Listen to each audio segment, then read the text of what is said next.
Hello and welcome to episode 26 of Waly Gisnep's Animated Classics, a podcast where we're taking a chronological look at the Walt Disney animated classics to see which ones really hold up to that mantle of an animated classic, albeit in our case, a Waly Gisnep animated classic. As always, I am Liam and I am joined by my very good friend Ben. Ben, which animated classic are we taking a look at today? Today, Liam, we're looking at 1990's The Rescuers Down Under, the first official Disney sequel with a cinematic release, serving as a sequel to 1977's The Rescuers. Liam, going into this film, what were your memories of it? We finally hit the final of about 5 VHSs that I had and would just play on loop. So this is a film that I know very well and have a lot of fond memories of from my childhood. And as I mentioned during the Rescuers review, that is despite ever really watching the Rescuers itself. So this was only my real exposure as a kid. So I was really excited to go back and see how it holds up, because it's definitely not a film I've watched since those days. How about you? Very similar, yeah. I grew up watching both of these films, although speaking to other people of our age, I found a lot of people are very familiar with Down Under but didn't watch the original, which I find quite strange. Maybe they were taken to the cinema, I suppose, but I'd have been too young for that, and I suppose you would have been as well. I wasn't born when this came out, I don't think. I think it came out, well, it came out the year I was born, so... I think not born meets the criteria of too young.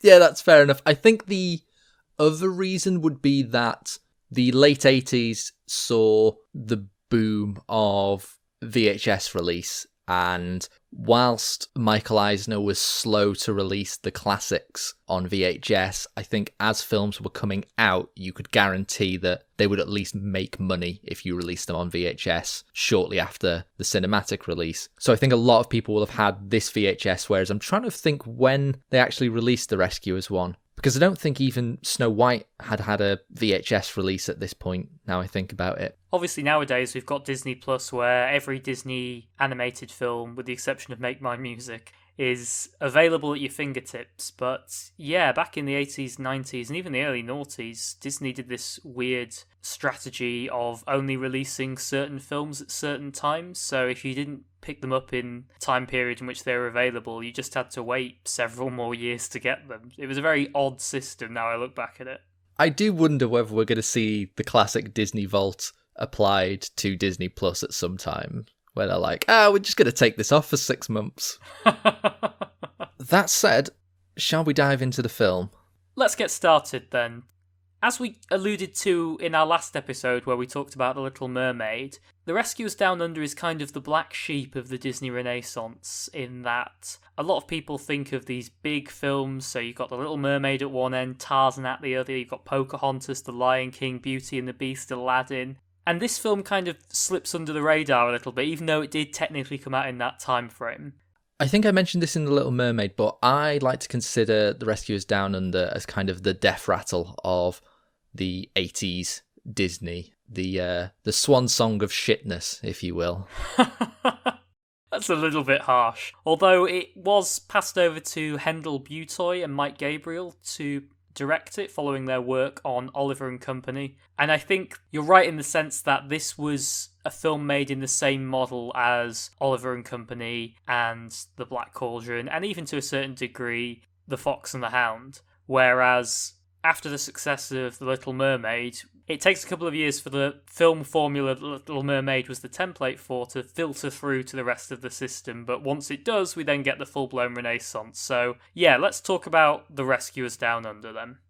I will just add, I don't think this is a bad film. I think it is just a film made, it's as you say, it's a film made with under the same ethos as the other films in the 80s, and actually as far as they go, there's a lot in this that I quite like, whereas films like Oliver and Company I really struggle to find any redeeming qualities to. But as you say, it was too late in the production of this film for the success of The Little Mermaid to steer the ship into that direction.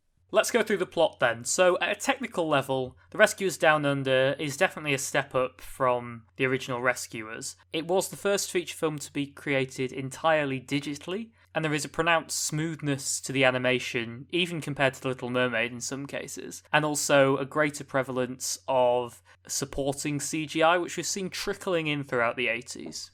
In many ways, this is Pixar's first major film, because the cap system is developed by the people at Pixar, and it's only really the fact that this film wasn't a financial success that Disney chose to cut ties, and what would become Pixar essentially went their own way at this point. You talk about the smoothness of the animation. You may remember a comment I made way back in Sleeping Beauty, that there are 3 films from the 2D animated classics that I consider to be the most visually interesting, striking, or generally just the most visually appealing. And this is one of the 3. I see. If you haven't seen this film, what happened is it's all hand-drawn still, but then scanned into the computer where it can be inked digitally. And as a result, the shading on character models is a lot smoother. If you think of how they would traditionally do shadows, there'd be a very harsh line where you have, say, this part of the character's skin is in light, this part of the character's skin is in shadow.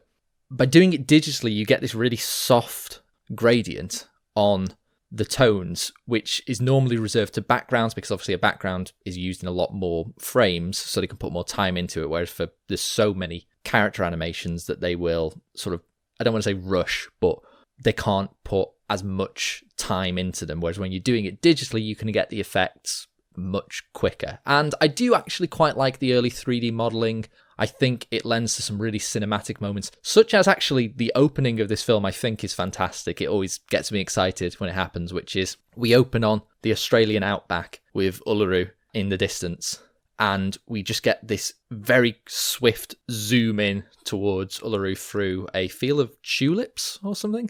It's just one of those moments that you cannot do with traditional animation, and it's just them showing off using the cap system. And it is very cinematic. It sets the tone of an adventure movie. It gets you kind of hyped for what you're about to see. Maybe a bit more than the film deserves, but I really like how they use the cap system in this film, and I do think the end result is an incredibly gorgeous film. I think the end result is an incredibly gorgeous opening 20 minutes. And we can talk about that as we go. So we're introduced to our main character, a young boy called Cody, who lives in the outback with his mum. Despite being an American boy. Yeah, so there's not a lot of Australian accents on display here, and the ones we get are quite bad.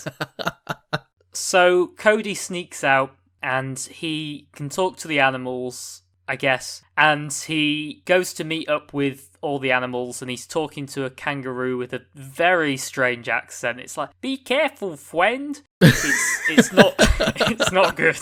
And the animals are reporting that the great eagle Merahute has been captured in a hunter's trap. This is such a strange opening because, first of all, the mother just lets this child out into the outback, which, you know, this isn't Christopher Robin going out into the woods behind his house. This is the outback of Australia. It's terrifying.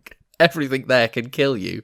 Most things that can get inside your house in Australia can kill you, let alone the things that can't. And then he meets up with these animals. It's so weirdly reminiscent of, like, Lassie and those type of serials where he'll report to the animals, he's like, who's in danger? And he seems to be some kind of superhero to these animals, and you get the impression that he does this a lot. He'll go out into the wilderness, and animals who need his help, he'll help them. But it's so jarring and sudden, and it's quite a lot to take in from the talking animals telling him all about this great eagle. Which, on the note of the eagle, one thing Disney's very, very good at is studying animals to try and portray them faithfully in animation. And the animators spent some time in Australia doing this so that they could study the various fauna and, well, the fauna. And I suppose the flora a little bit. There's some flowers that I imagine are... Anyway. He doesn't talk to any flowers. They're not characters in this. And the actual eagle is obviously, it's a really impressive piece of animation, but it's just not a real creature. It's just a made-up eagle. And I just find it, I think they could have chosen something that actually exists. Though I'm not sure there are any eagles large enough to support the weight of a small boy when flying. You're saying it should have been a drop bear? My favourite Australian animal is probably the wombat. And there's a couple of wombats in this, but at one point in time, there were just giant wombats, like the size of a small, like, Land Rover, just a wombat. And I'm just thinking, wombats themselves are weird little dense balls of muscle and are terrifying. And the idea of just a huge one is even more scary. They should have made it that, minus the flying.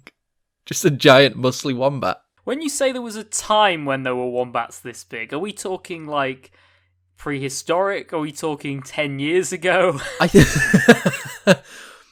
think they are similar time frame to woolly mammoths, which I could never quite remember where that is. It's either something like 60,000 years ago or 60 We should be able to remember it. Ago. That was way before you were born. You weren't alive when this film came out.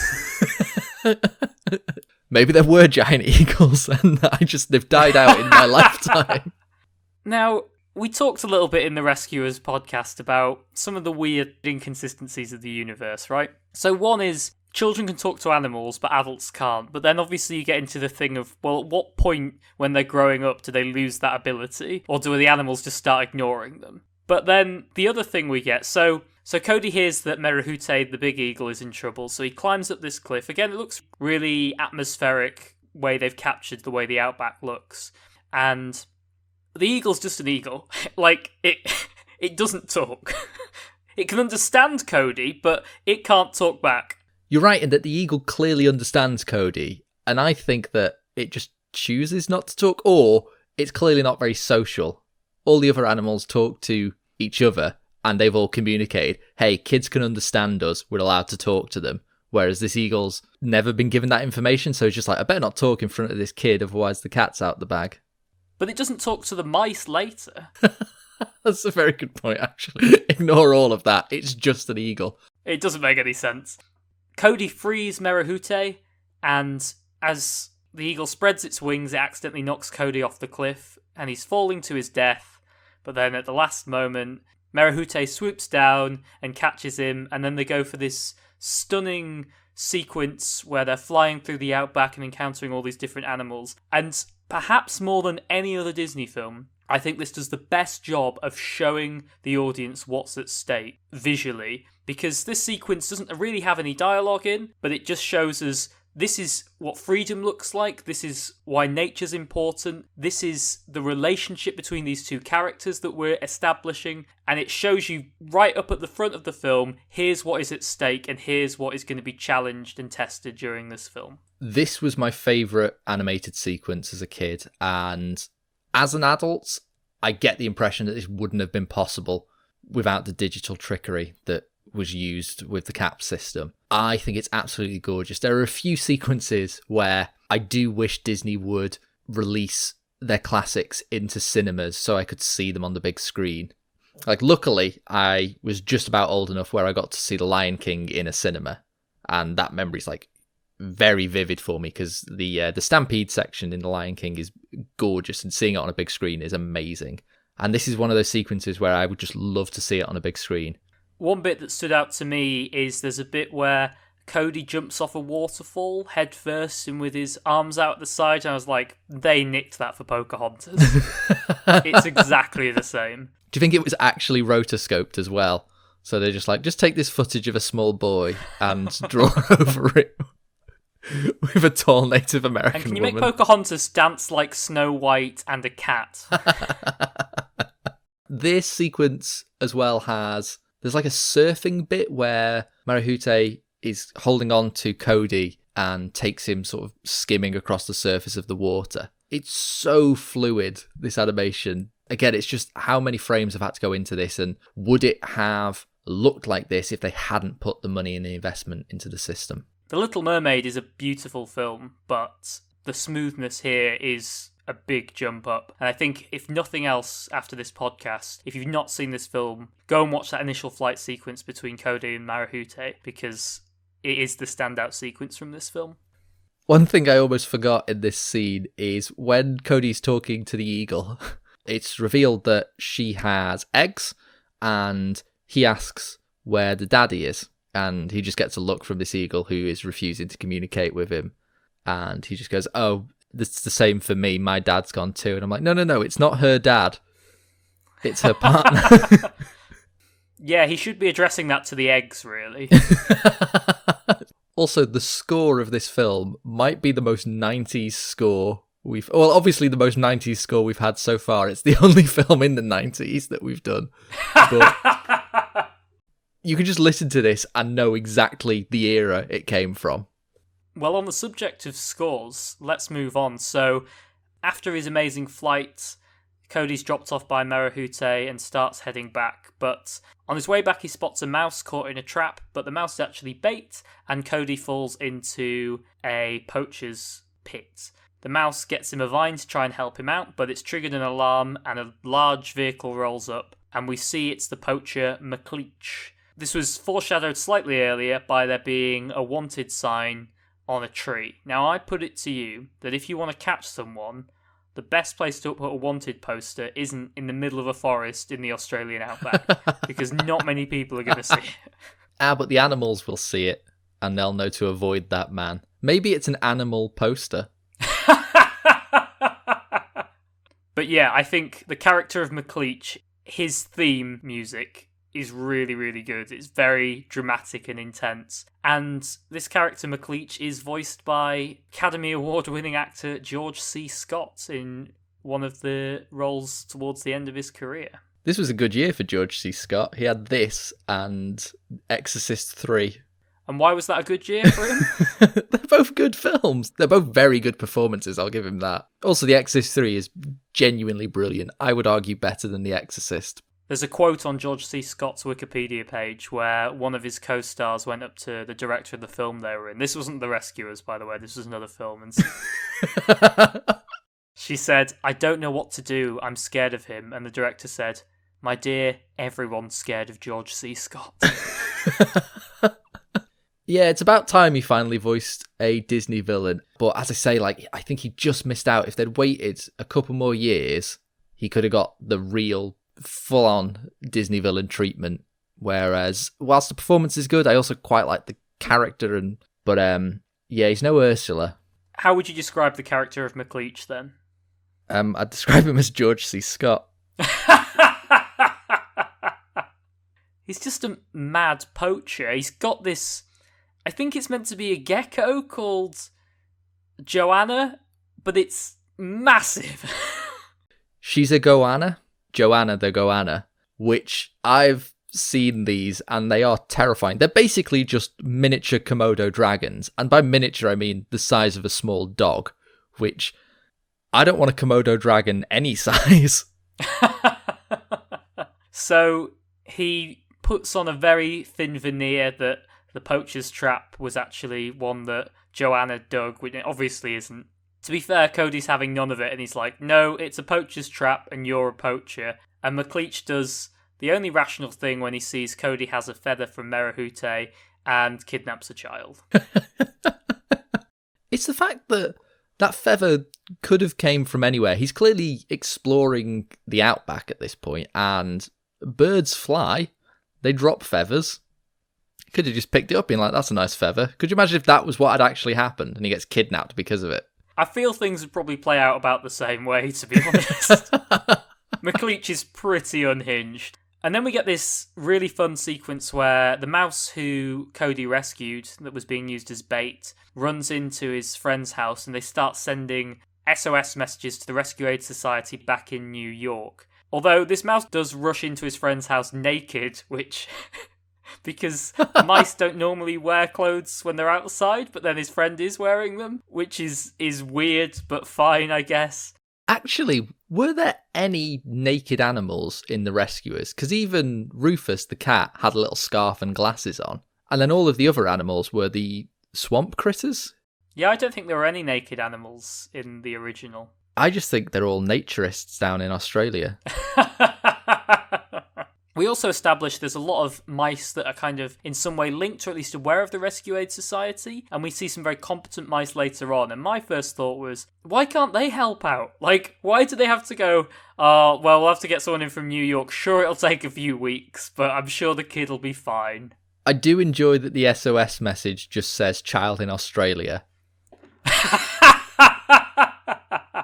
Well, specifically it says child in Australia kidnapped, but Australia is massive. Right, you start at the north end, I'll start at the south. I really enjoy this sequence. I think there's a nice little bit of world building for the Rescue Aid Society, that they're an international conglomerate, I suppose, organisation.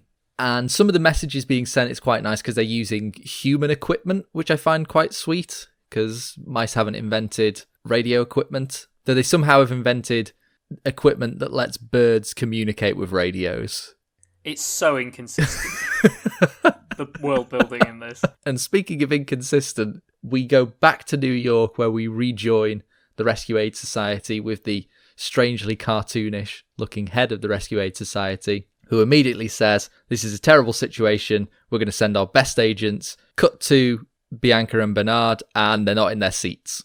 Because they are currently having a romantic dinner in a sequence which starts out really charming in regards to the scale and the world building, and then just immediately forgets about it. So we start in a nice fancy restaurant for humans, and a waiter drops a pea, and then this little bug comes out of a crack, steals the pea, and it goes into this elaborate system where it's delivering the pea to a little bug chef who then cooks it in a thimble to make pea soup. At which point, a waiter bug delivers this very elaborately made pea soup to just a fully functioning mouse restaurant. They've got tablecloths, they've got cutlery, they've got glasses. Little bottles of champagne. Why don't they have a functioning kitchen? I don't understand it. What if the waiters didn't drop any food that night? Just no one gets to eat in the mouse restaurant. Imagine going for a romantic dinner and all you get is pea soup. Oh wait, pea soup and mouse champagne. I think they're just going there to get sloshed. Well, the reason Bernard has taken Miss Bianca there is that he's trying to build up the courage to propose to her. And throughout the film we get this as a recurring bit where he's going to propose to her and then there's an interruption or he drops the ring, etc. And it's okay. I don't really have a lot more to say on Bernard and Bianca. They're basically the same characters they were in the original Rescuers. They just get a lot less screen time and a lot less of a character arc. When I was watching this, my first thought was, imagine if, like me as a child, you hadn't seen the original and you just sort of thrust into the presence of these two characters. But actually, it does quite a lot of good catching up and storytelling. Like the previous scene tells us that they work together for the Rescue Aid Society. This scene tells us that they're a couple, and it also tells us that Bernard is incredibly sort of awkward and a bit clumsy, but that's not really part of his character, and that he'll also touch someone's feet rather than just asking. For context, the wedding ring rolls under a table, ends up on someone's foot, and rather than just saying, sorry, I've dropped my wedding ring, he goes under and grabs it. Because if you don't have that context, that sounds particularly strange. But they are called back to the Rescue Aid Society before Bernard can propose. There's actually a nice little joke where he thinks that the waiter has told Miss Bianca that he was going to propose, or the something to do with the memo they get. He thinks that Miss Bianca has found out that he was about to propose, and she's like, I think it's a wonderful idea. We should do it right away. When in actuality, the message the waiter has given to Miss Bianca is that they should go to Australia to rescue a kid. Which, if you ever plan on proposing, it's good to get that cleared up, because that's not something you want to agree to by accident. Now, the note I've made at this point is, a strong opening in this film gives way to lots of faffing. Yeah. I realised that there's about 5 different plots going on for the rest of this film, and none of them are particularly strong. It all feels like B-plots that you would be cutting away to. But the opening's really good. I think it's a really strong opening. I think it's really pacey. I think a lot has happened, and yet it's not taken too much time. And straight away, without much faff, there's no investigation trying to find the orphanage, as in the rescuers. They just have to get straight to Australia. So they head to the airport where, unfortunately, Jim Jordan, the voice actor for Orville in The Rescuers, had passed by the time they were recording this. So instead of recasting, we cut to Orville's brother, Wilbur, played wonderfully by John Candy. My only note at this point is just that I love John Candy. Yeah, the characters aren't too dissimilar. I think Wilbur is definitely more wacky. Now, you mentioned that there's not really any investigating from the rescuers, and I actually see that as a weakness of this film. One thing I praised the first Rescuers film for was I really like how focused the plot is, and everything between the opening of Penny throwing the help bottle and the rescuers meeting Penny, it's all that main plot, and it's all driven towards that one goal. The Rescuers Down Under, on the other hand, puts about as much time into Bianca and Bernard trying to work out where Cody might be as it does into establishing that Wilbur has a bad back.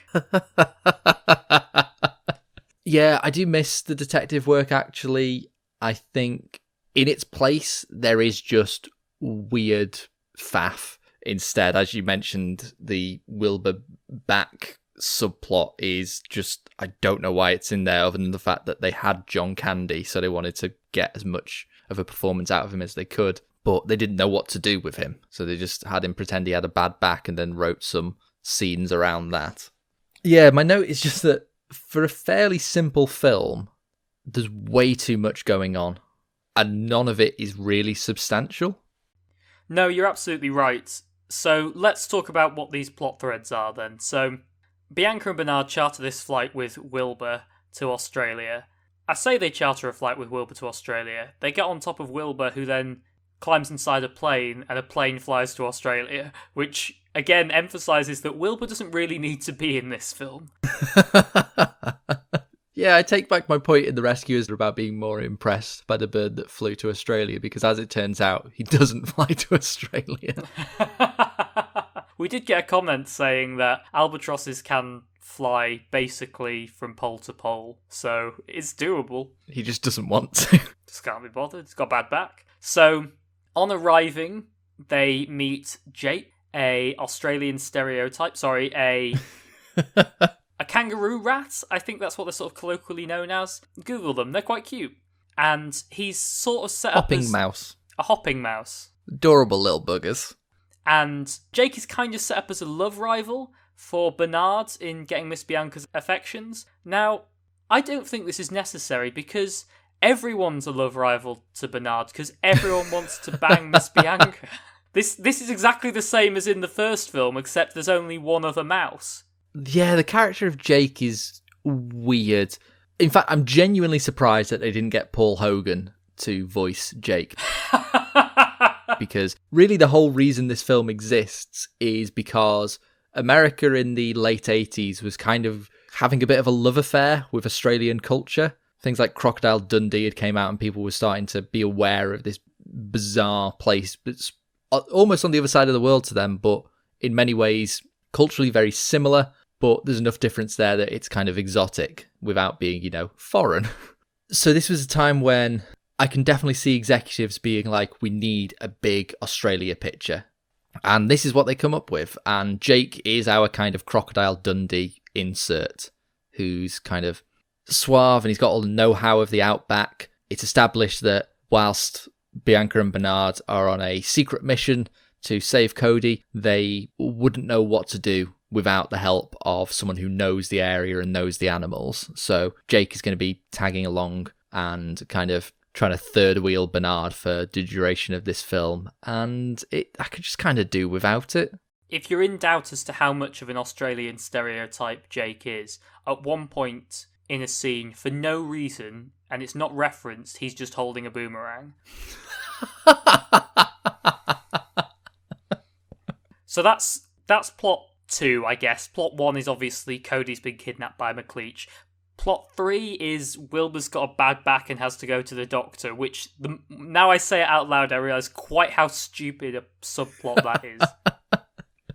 Yeah, I've touched upon this recently But this definitely feels like one of those films where they gave different projects to different animation teams rather than having different animators working on the same characters at different parts of the film. So I feel that if you were working on Bernard and Bianca, you were working on every scene of Bernard and Bianca. And if you were working on Wilbur, you were working on every scene with Wilbur. And as a result, you kind of want to split the workload a bit better, which means there's almost equal time given to all of these different threads, whereas narratively, it does not work at all. No, and we get a couple of scenes of Wilbur being treated by the mouse doctor and nurses. It goes nowhere. It doesn't contribute anything narratively. Then we've got like a fourth plot of where Cody's being held at McLeach's lair. There's a bunch of other animals like chained up in a basement, and it's about them trying to escape. And then I think there's like a fifth subplot of McLeach and Joanna are hungry and want to have some eggs. Yeah, all the animals in the weird basement. Also, why does McLeach have a full-blown villain lair? It's so strange. Like, he's a poacher. He should have, like, a hut, I suppose, or it should be kind of an improvised campsite. Instead, he seems to have fashioned a cave into a full-blown lair. It's got a door like the door to Jabba's palace. Interestingly, all of the animals in the cages with Cody, I think all of them are voiced by English actors. Yeah, of course. Yeah, the koala's voiced by Douglas Seal, who is the Sultan in Aladdin. Now you say that, I can definitely hear that. I feel really annoyed that I didn't spot that. So we've got all these plots, so let's go back to what's going on with Cody. So McLeach's plan is he throws Cody's rucksack in this river in this valley that's full of crocodiles, and then we establish the three main tenets of a rescuers film, which is an inconsistent universe, a child's been kidnapped, and crocodiles. So McLeach is trying to bully Cody into telling him where Merahute is. Oh yeah, he says it'll be all worth of this is about a bloody eagle. You see, this is why I say it's a strong opening, because it says it's about an eagle, but then we don't spend a lot of time on that. So McLeach is quite unhinged. He's like throwing knives at Cody and he locks him up in a thing. And then Cody tries to help all these animals escape, but Joanna keeps interrupting it. As I say, there's a sequence where McLeach is just talking out loud on how he'll trick Cody into telling him it, and he's trying to cook some eggs, but Joanna keeps stealing them. This goes nowhere. I'll give McLeach some credit, though. He is a genius at torture because he threw Cody in a cage with the world's most annoying character.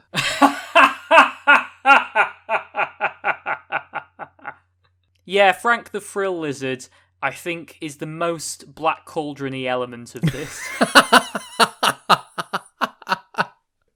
You're absolutely right. It is if you just distill the essence of Gurgi and give it a lot of anxiety, and suddenly you've got Frank. Honestly, I don't care about any... Did all these animals escape? We'll come to that. I don't remember them escaping. Also, he shouldn't have kept the kangaroo. The only reason you poach kangaroos is for the meat, so you just kill it. Why are you keeping it alive? Well, I don't know what McLeach's customer base is, but it seems very inconsistent with what they want. I want a full living koala, please, and a dead magic eagle. And while this is going on, I keep forgetting about the eagle. It's a mess. While all this is going on, Bianca and Bernard making their way there to rescue Cody. They're taming different animals, and Jake's showing off on what a badass he is, and Bernard's being unfortunate and never quite getting that opportunity to propose to Miss Bianca. All of the scenes with Bernard, Bianca, and Jake, I don't seem to remember them ever trying to track Cody down. All of their screen time seems to be focused on Bernard not being able to propose. How do they actually find Cody? I watched this film today. I don't think it's clearly established, but basically they work out he's been taken by McLeach, and they go to McLeach's lair. McLeach, meanwhile, has decided to play the psychological game with Cody, so he releases him and says, go on, get out of here. Someone else has shot the eagle, so you're no use to me. His plan being that Cody will go to the nest where the eggs are, because he'll want to make sure they're looked after. I would love it if what happened was Cody then either went straight to the police, or even better, it just cuts and McLeach is has followed him all this way and Cody's just getting an ice cream. He just ends up in another one of his traps. I mean, he does just release him effectively into the desert. It's like, go on, get out of here. Okay, I'll just go into the desert and die then, shall I? This sequence also has my favourite line of the film, where McLeach is getting ready to tail him and he says to Joanna, "I didn't make it all the way through 3rd grade for nothing." That's a genuinely very good line. Which also, I suppose, does excuse the massive flaws in his plan. Yeah, he's an idiot. Also, it doesn't necessarily suggest that he didn't go any further. They may have just covered, psychology in 3rd grade. Okay, we're going to do multiplying numbers and tracking small boys through the wilderness. It's a key part of the American curriculum. Because again, I'm assuming this is an American poacher because George C. Scott is not doing an Australian accent, which I'm fine with. But it's just weird that the villain isn't an Australian poacher. Meanwhile, whilst McLeish is tailing Cody, our mouse heroes decide to jump onto McLeish's ridiculous vehicle in order to stay with the plot. And we get basically the sequence with the treads from The Last Crusade, but with mice. It's very weird. I was watching it over Christmas, so maybe that's why it was stuck in my head, but... No, I did exactly the same thing. I was like, this is just like that bit where they fight the tank in Indiana Jones. Yeah, it's really weird. Except there's a nice bit where, because they're mice, they can just go between the threads, which, as a child, taught me how tanks move, because when they're in between the treads, they're perfectly stationary on the ground. I don't know, it impresses me that there's that detail where, as a kid, I was like, oh, I get it, that's how tanks work. Also, as you say, McLeach's vehicle, it seems to morph from scene to scene based on what the plot needs. Sometimes it's a cage with a crane, sometimes it's got a missile launcher. It does whatever it needs to do. I forgot about the missile launcher. Yeah, because they eventually get to the cliffs where Cody checks on the eggs are fine, and he sees Marahute. And at this point, the rescuers have climbed down and they've warned him. They're like, hey, it's nice to meet you. We're going to skip over introductions because you're in great danger, and also you've led the poacher directly to where he wanted to go. It looks up and we see McLeish with his missile launcher pointed directly at the eagle. So the missile explodes into a convoluted net and he captures Marahute in one fell swoop. Cody jumps onto the net and starts cutting at it with his pocket knife, and Jake and Bianca jump onto Cody to help, in inverted commas. On that note, do you think this film would work without the rescuers? And by work, I mean, would it resolve the exact same way? It wouldn't, for one important reason, which I will come to. I know why. But unfortunately, Bernard isn't fast enough and he's left in Merahute's nest. McLeish shakes Cody off and dumps Marahute, Cody, Jake and Bianca into his big cage on the back of his vehicle, and then sends Joanna down to eat Merahute's eggs. Now again, I don't know what his customer base here is, because he could literally go, I've got a very, very rare bird egg, but he's like, no, let's get rid of the eggs because then the bird will be rarer. But I was thinking, well, as far as I can tell, there's two of these birds. One's been shot and you've got the other one, so... Yeah, he's just evil, I think, is the point, and I get it. The film definitely has that sort of man versus nature message that was very popular at the time, and despite all reason, he's just going to destroy the things that he sees. I quite like the climax of this film. In keeping with the film so far, there's a bit too many threads going on. We've got Bernard is left with the eggs, so he... in order to protect them, he replaces them with rocks just before Joanna shows up, and Joanna sort of breaks her teeth on the rocks before giving up and rejoining McLeish. And back in the cage, McLeish just decides that he has one loose end that he needs to take care of, which is Cody. which his plan is to basically throw him to the crocodiles in the most elaborate way. Like, it's very reminiscent of a Bond villain. To be fair, McLeach acknowledges he's only doing this for his own amusement. We skipped over one scene which I do like, and it's really brief, but basically you see the Rangers have recovered Cody's mauled backpack and they give it to his mother. And again, there's no dialogue, but it's just like a really nice little background scene of establishing the stakes of what's going on here. That'll teach her to let her child just wander the Australian outback alone. Mrs. Smith, you're going to have to come with us. This is your fault. But to make McLeach's cover story make sense, his plan is to, as you say, feed Cody to the crocodiles. But what he does is he ties Cody to a crane and dips him in the water to get their attention, then pulls them back out. And he's basically fishing with Cody, which is insane.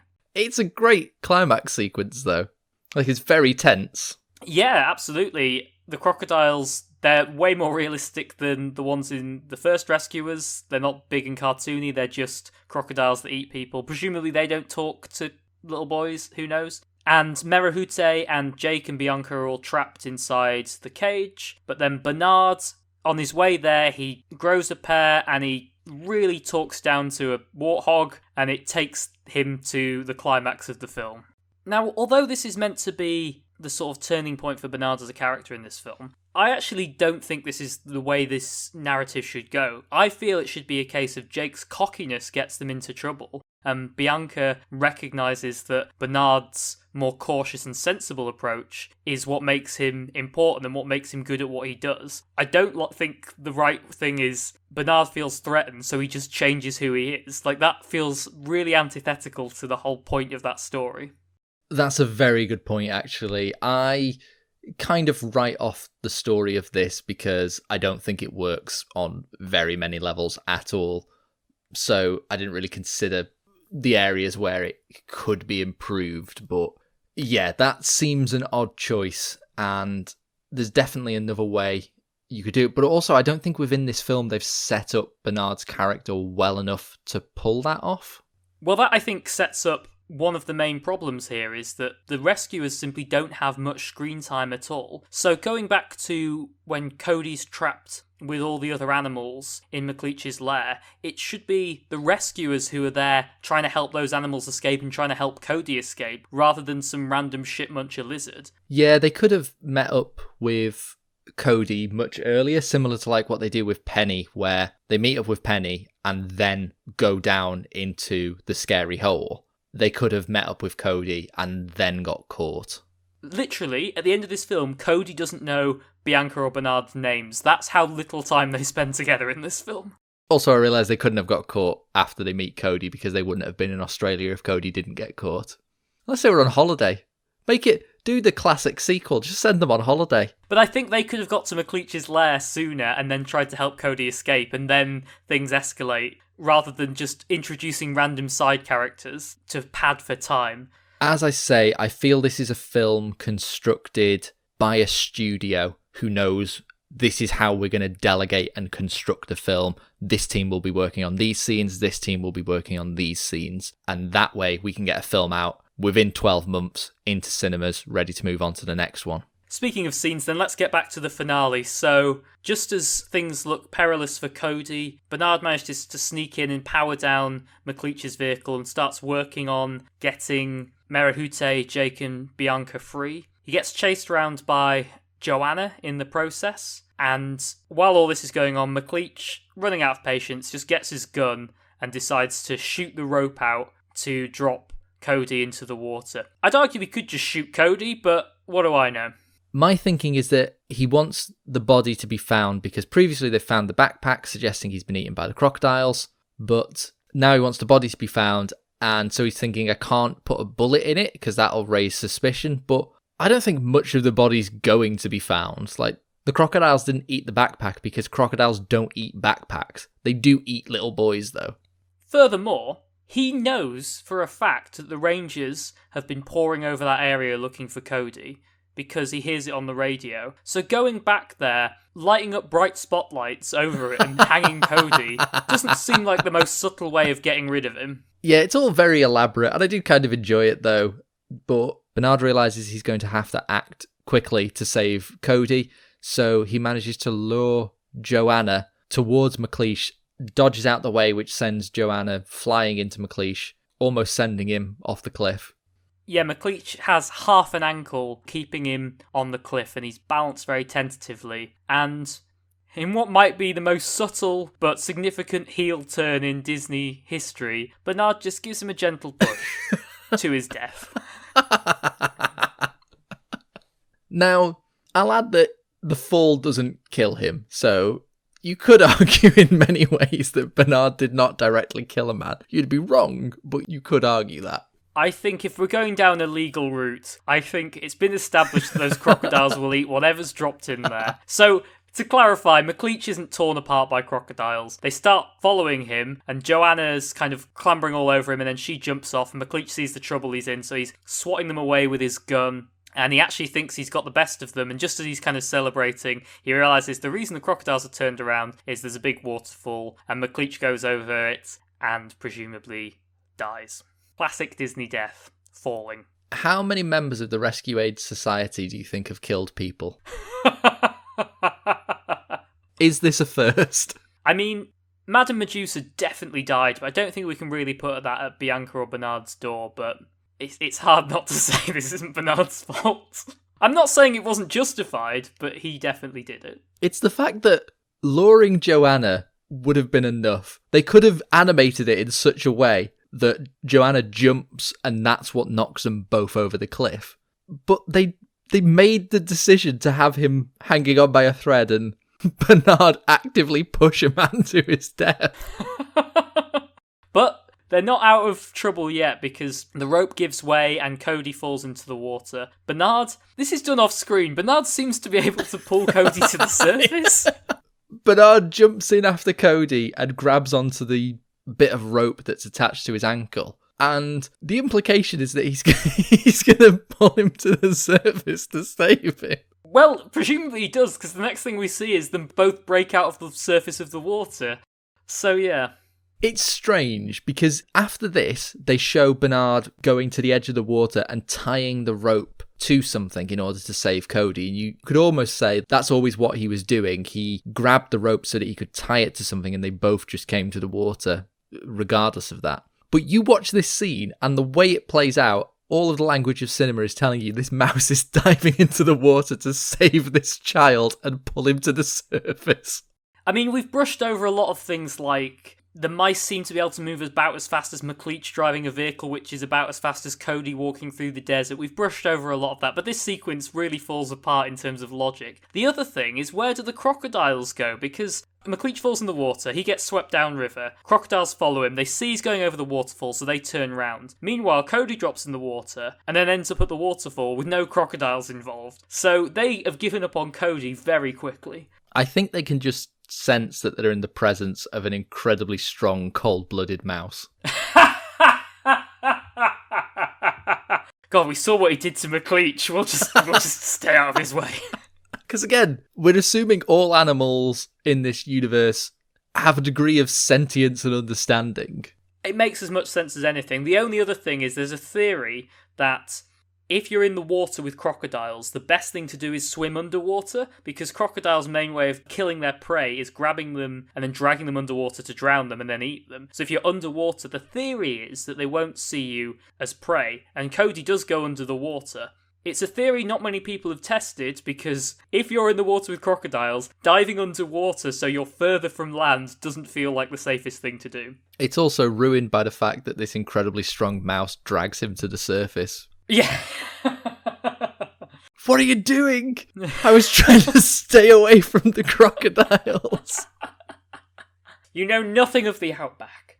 But unfortunately, Bernard and Cody go over the edge of the waterfall, and in a nice callback to the opening sequence, Merahute swings down and saves them at the last moment. And Cody's delighted, and he's delighted that Merahute's safe, and he thanks Bernard and Bianca. Bernard, with a rush of adrenaline or the thrill of murder, is empowered to finally propose to Bianca. Of course she says yes. He gets a thumbs up from Jake, and Cody says, "Let's go home." Not, "Let's go rescue those animals that were trapped in McLeish's lair."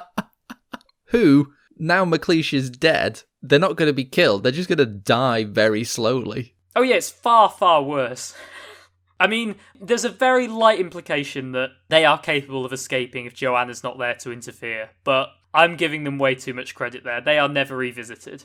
And just before the credits roll, we're treated to one last gag where we get this really nice shot of the cliffs at night, and we can hear John Candy as the voice of Wilbur, who, I'm not sure if we mentioned actually, but he was tasked with sitting on the eggs whilst Bernard goes off to save the day and kill a man. No idea why he needs to do that. It doesn't make any sense, but fine. Now you say a nice shot. What I say is John Candy improvising and them not being bothered to animate it. It's a nice background shot that someone clearly put some work into it, but you're right, they could have done a little bit more. I also think comedically it works quite well that we're just hearing this. Because what happens is the eggs hatch and suddenly think that he's the mum, and then it just cuts to the end credits. I feel this feels like a post-credit sequence rather than an ending sequence, and it feels like they're missing that resolution scene. So, for comparison to the first Rescuers film, this would be it ending with Penny, Bianca and Bernard riding out of the swamp, right? That would be the end of the film, not the scene of them getting congratulated by the Rescue Aid Society and seeing Penny being adopted. We don't get any of that. Correction. It would be like Penny, Bianca and Bernard sailing out of the swamp, and then it cut into Eminrude drinking some alcohol. On a side note, where's Eminrude in this film? They establish at the end of the last one he's going on their adventures with them. I suppose dragonflies don't live very long. Say that, these mice live quite a while. Don't get me wrong, these mice aren't celebrating any diamond jubilees like they were in The Great Mouse Detective, but it's been 13 years, and I think the implication is that this is Australia now. Well, Australia in the 90s. It's not Australia now. That would be weird. Rescuers Down Under set in 2021. I mean, presumably they age a lot slower because it's established that Bianca's still a babe. And that's just it. The film just ends. One thing I really enjoyed in the credits is one of the first things that comes up is suggested by the characters of Marjorie Sharp. And I feel the phrase should be inspired by the characters as opposed to suggested by them. As if this whole, like, there was a pitch meeting in one of her books. Or the writer was sat around going, what could we do a Disney film about? And then Bianca and Bernard came out and said, you should do another film about us. And the writer went, great, I'm going to take some more cocaine. So before we give our final thoughts and pass judgment on The Rescuers Down Under, deciding whether it's worthy of going on the very exclusive list of Waly Gisnep's animated classics, Liam, is there anything else we need to talk about regarding this film? There is just one thing, and I think this week it's going to be quite an easy discussion, and I think we're probably both in agreement. Ben, we need to decide who is the sexiest character in The Rescuers Down Under, and why is it still Miss Bianca? Because she's still voiced by Ava Gabor. She's got about a third of the screen time that she did in The Rescuers, but it's still sexier than any other character in this film. I could see a case for Jake, but nah. I think Jake's a sleaze. Oh yeah, for sure. Though I say that, I have to admit, I am a bit of... a sleaze. No, I am a bit of an Australophile, where I kind of love Australia and pretty much anything to do with it. And I think that probably originated with this film, to be entirely honest. So that sort of suave Outback Ranger character, it does a lot for me, but he's no Miss Bianca. So, Miss Bianca is the first character to make it twice onto the sexiest character lists. I was about to say, I'm pretty sure she's going to be the only character because there are no sequels. But there's 2 sequels coming up. Oh boy. And with that then, let's give our final thoughts on The Rescuers Down Under. Liam, revisiting this film, what are your thoughts on it? This is a really interesting film, and I think it's mostly hard done by its release. Coming after The Little Mermaid is an incredibly hard act to follow, and given the direction of the company after this, I understand why it kind of disappears from people's memories. But I feel if this came out after Oliver and Company and before The Little Mermaid, people might remember it more. They not necessarily remember it more fondly, but at least remember it more, because it is a very overlooked film in the canon.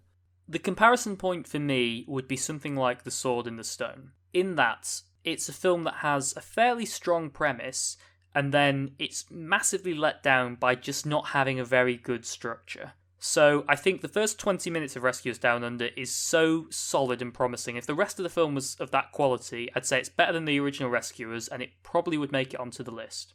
But it's not, and what we get is this mess of subplots and just not enough time dedicated to anything. There should have been more time dedicated to Cody and the Rescuers characters, and put aside McLeach wants to make some eggs. It doesn't need to be there.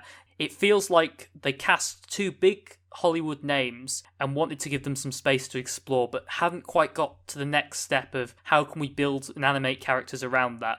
And you can see the difference in the Clements and Musker films versus the ones they weren't making. You look at characters like Rattigan and the Genie, where they've perfectly encapsulated the essence of a celebrity and built that into the character. Whereas this, they've gone, we're going to have this celebrity basically playing themselves, and we'll just have them doing some stuff in some scenes and talking and doing stuff, but it's not related to the plot, and that's where I think it falls down.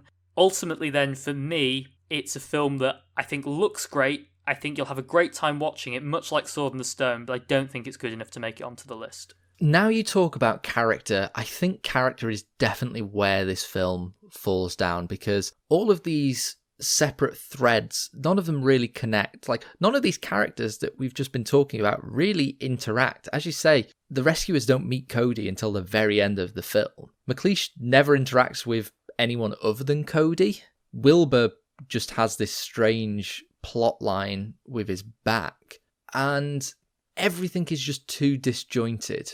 You're absolutely right, though, in terms of, like, it looks gorgeous. I stand by my point. It's one of my top 3 looking 2D animated films from Disney. I think it's absolutely gorgeous, and it just comes down to that subtle detail of the shading and the shadows and the fact that they can do that. It is really subtle, but it looks so good, and the computer imagery lets them have these incredibly cinematic moments. The sequence with the eagle is fantastic. If you've not seen the film, just watch that sequence. But everything else is just very lacking. Like, I don't really feel we get much of a feel for the characters of Bernard and Bianca in this, and I really like those characters. They're what made me love the original Rescuers, and they're just kind of here in this one. So no, I think I have to agree that I don't think this can make the list. So with that, we put the hallowed list back in the vault and seal it for another week. But of course, these are just our opinions. Do you enjoy the fragmented structure of The Rescuers Down Under? Do you think it builds on the original and actually is a bit of an underrated gem? Is it worthy of fitting into the Disney Renaissance, or is it going to be the perennial black sheep of that period of Disney? We're always interested to know what your thoughts are on the films we're talking about, and also argue about who the sexiest character is. Liam and I are in pretty solid agreement on this, but, you know, maybe there's a character we overlooked. There isn't, but maybe there is. There's a very sexy wombat near the start. So, Liam, what film are we looking at next time? Oh boy. Next week, Ben, we're taking a look at the very first animated film to be nominated for Best Picture at the Oscars. We're taking a look at 1991's Beauty and the Beast. I think this is a film we're both excited to watch, and we've both got a lot to say about. So if you are watching along with us, make sure you get Beauty and the Beast watched for next time. And remember to pause at the Christmas scene, watch the midquel, and then get back to it. And with that, all that's left to say is to thank you very much for listening, and remind you to join us next time for Waly Gisnep's Animated Classics. I cut through their side, and I rip off their hides, and the next day I do it